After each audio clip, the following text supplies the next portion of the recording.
Empathetic M&A is a key part of our vision here at Agency Futures.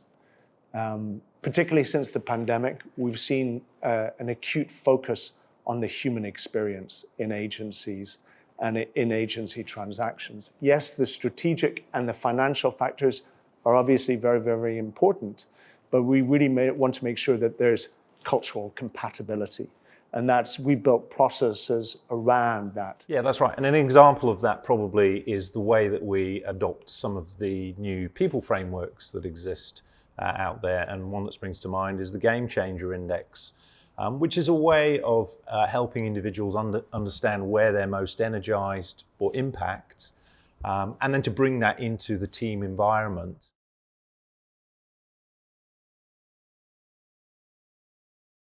It's interesting because there's a paradox here.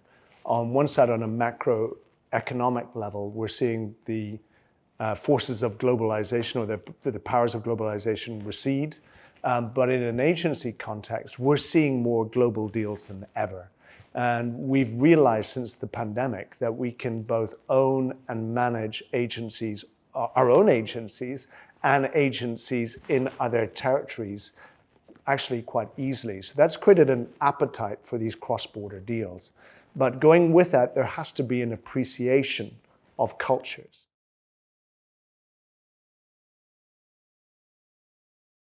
We look at it in two ways. What agencies who are looking to expand to the US really need to know is, number one, the scale of the opportunity. The opportunity is bigger here than in any other market in the world. And that is why so many agencies from different countries are keen to come here. The second thing is the scale of the expectation. American exceptionalism was built on incredible hard work and a focus on results. That's right, and that high expectations component is definitely a reflection of the culture of the country. But I think people make the mistake in thinking that it is a homogenous set of or market.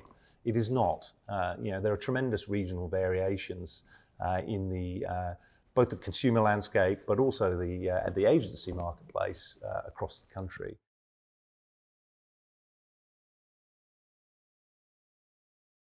Well, I think really what we're seeing is a recalibration, right? There's just no way that tech isn't moving forward, no way that tech isn't becoming more important in our lives all the time.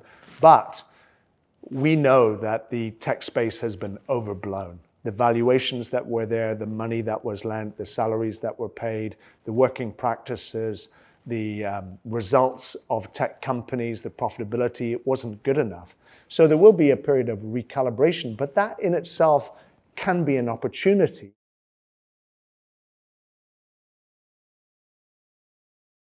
I think the culture is really a reflection. It's like holding a mirror up to the organization. It's a reflection of the behaviors that exist within the organization. It's very hard to manufacture that being a reflection. But it is something that needs a plan and constant attention. And I think the key areas of focus from an integration point of view are what are the things that unite these two businesses? What is the common ground from a cultural perspective?